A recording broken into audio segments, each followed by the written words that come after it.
Hi, in today's video, I'm going to answer the question, can a buyer back out of a purchase agreement to buy a home? When homes are selling fast, who can ensure you'll get the most money for yours? Triangle? No agent spends more money or creates demand like Marti, Hampton. That's a question I've been asked before. Can a buyer back out of a purchase agreement once they've signed it and that offer has begun to be in process? Well, let me explain a little bit about this offer to purchase. It's a 13-page form, and the offer itself is called an offer to purchase and contract. And hopefully with the help of a great agent, you fill out and you submit an offer to a homeowner, a seller. You make him an offer. When he agrees upon your offer, he signs it and it becomes a contract. And so going back to the question, can a buyer back out of this purchase agreement once it's been signed? And of course he can back out for this agreement if it hasn't been signed, but once it becomes a contract, can he back out? And the short answer is yes, he can back out of the contract. But I want to go over the cost associated with backing out. There's two times that money comes into play with the standard offer to purchase and contract. By the way, this offer to purchase and contract is considered buyer friendly, so it's considered very pro-buyer compared to forms that we've had to use in the past.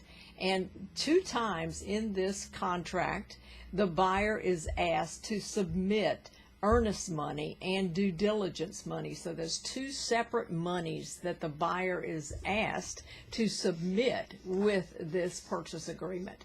The due diligence money and the earnest money are both negotiable. There is no absolute, there's no percentage, there's no absolute amount.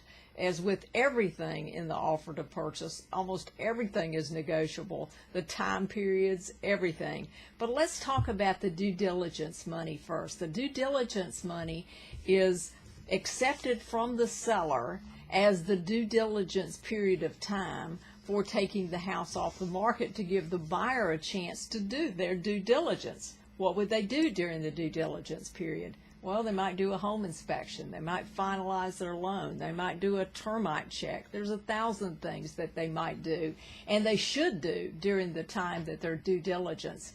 But the due diligence money, as I said, is a negotiable amount. I'm going to give you an example, and let's say we're working with a $300,000 house, and let's say that that $300,000 house was in a very popular neighborhood, and there were, let's say, 5 offers on that very popular house in that very popular neighborhood. Let's say that the winning bid was your bid, and you put down $2,000 due diligence money and $3,000 earnest money because they're two different amounts. Both of those amounts are negotiable, but let's say $2,000 due diligence money. Excepting for fraud that you could prove, the $2,000 the minute that this offer is submitted is no longer yours. It goes to the seller. The seller retains that $2,000 even if you choose not to close. That $2,000 is the seller's. However, the $2,000 does come off of your $300,000 purchase price if you go to closing. During the due diligence period, the buyer can back out of the contract for any reason. They can just change their mind.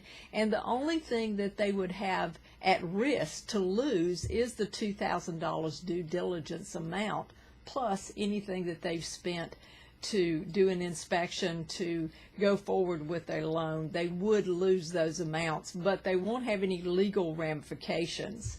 Okay, let's say that due diligence period passes. Let's say it was 3 weeks, which is a negotiable amount, and let's say they had $3,000 put down on earnest money. So now you got $2,000 due diligence money, you got $3,000 earnest money. Let's say a week before you were supposed to go to closing, the buyer has something catastrophic happen or gets transferred to another state. Now the seller would retain the earnest money and the due diligence money if through no fault of the seller the buyer decides not to go forward. The buyer's due diligence money and earnest money are lost.